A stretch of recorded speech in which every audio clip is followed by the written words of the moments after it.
The Seventh Doctor's era is one of my personal favourites, and I thought it'd be a good opportunity to rank all 12 of McCoy's stories from worst to best, and see how well this era holds up in hindsight.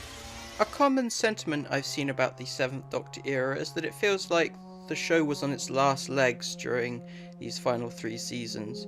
In general, I don't agree with that, but for this particular story, I can completely understand why people feel that way.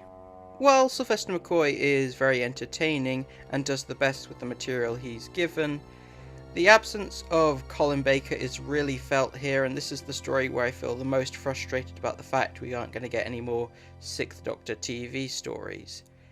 Plus, any goodwill the Rani had from her first story is completely gone here. And the same goes for Mel, which is honestly a shame, as she does have a somewhat promising start in season 23. The tech traps are pretty cool, though. I think it's unfair to call Delta and the Bannermen one of the worst episodes of Doctor Who ever made, because a lot of the criticisms thrown towards it are very much just traditional aspects you'd find in any episode of Doctor Who. Over-the-top acting, ridiculous special effects, a bizarre plot that doesn't make much sense, but it's absolutely incredibly entertaining. Is it ridiculous? Yeah, but I enjoy this story. At 3 parts long, it doesn't outstay its welcome, and it gives us the great could-have-been companion that is Ray, which I'm kind of disappointed that she's never turned up again in Big Finish. I'd love to see more of Ray in the future at some point. She's such an underrated character.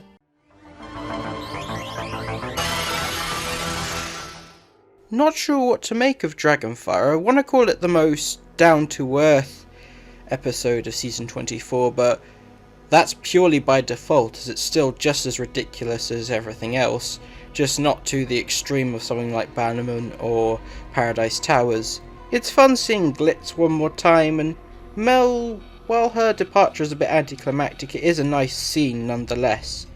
Ace's character development hasn't really started yet, so she's a bit of a caricature here, but that doesn't stop her from being incredibly likeable and entertaining, and great companion material. And I'm just going to say it, that cliffhanger does make sense. It's just the context was lost because of the direction and set design.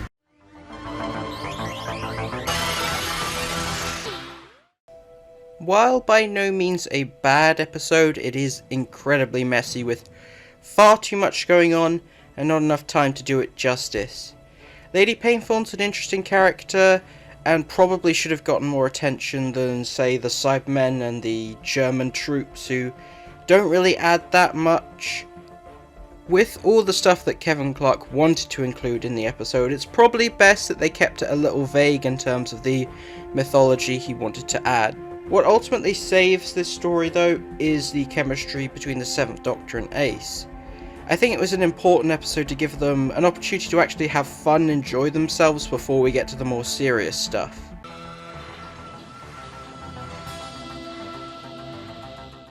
Curse of Fenric is an odd one for me. I definitely recognise it as being one of the best episodes of the Seventh Doctor era, which gives both Ace and the Doctor some satisfying closure in regards to their character arc and some of their most emotional moments.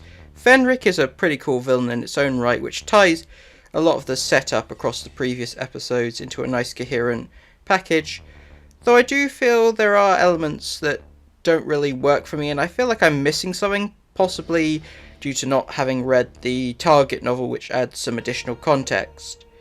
Also, I think I'm kind of burnt out on the tension between Seven and Ace and them falling out, and I appreciate that this ends on a somewhat positive note for them, rather than having them fall out like every other example in expanded media does.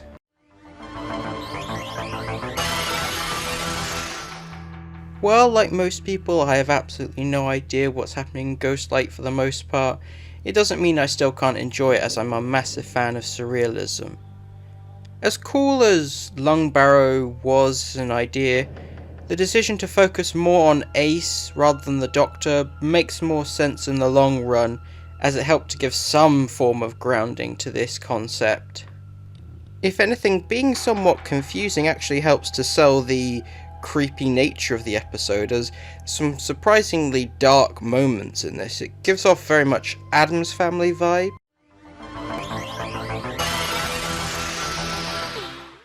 This one's fairly divisive, which honestly I think is a shame, because I consider Battlefield to be the definitive 7th Doctor story and gives a good representation of his entire era. You've got the cheesiness of season 24, the explosions and fan service of season 25, and it begins to set up the darker aspects that would appear across the rest of season 26.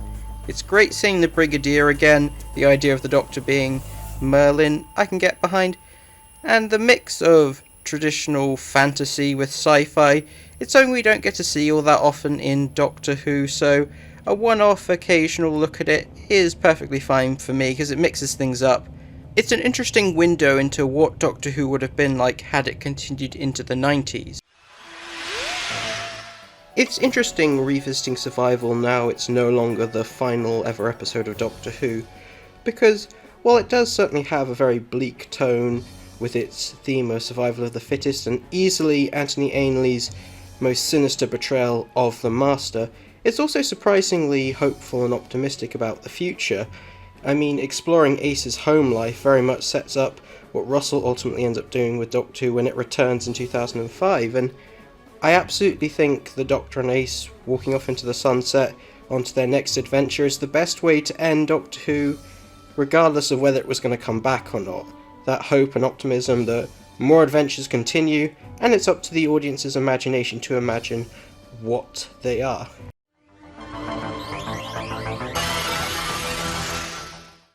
Much like Paradise Towers, this is a story where on the surface it feels very camp and over the top and ridiculous, but this is used as a means to hide a darker undertone. Though I'd definitely say it was better executed here, as there's at least a much closer awareness of the irony that they're trying to create. Plus it's got a better defined Doctor-companion dynamic, a much better villain in Helen A, and a stronger ending. If anything, this is a perfect summation of the 7th Doctor's character. Silly on the outside, dark under the surface. Plus, I know a lot of people don't really like the Candyman and think he's a bit too over the top, but I think he fits perfectly with the nature of the episode.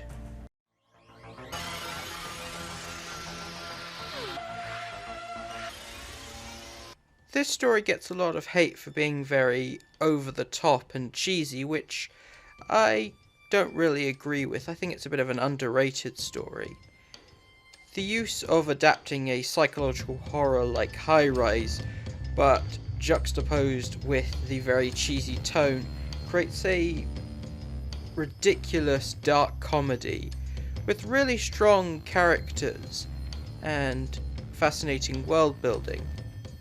Even though we're still in the very clownish era for the 7th Doctor, we're already seeing hints of his more manipulative side when he uses the ridiculous rules of the caretakers against them. I will concede that the story does sort of fall apart in the ending, but otherwise it's much better than people give it credit for.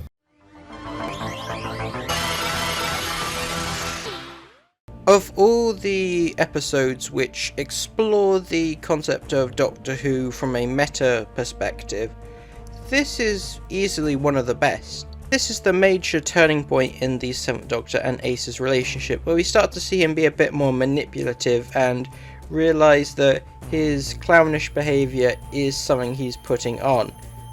And it's not always apparent whether or not he is in complete control, which makes him a little bit more difficult to trust from this point on.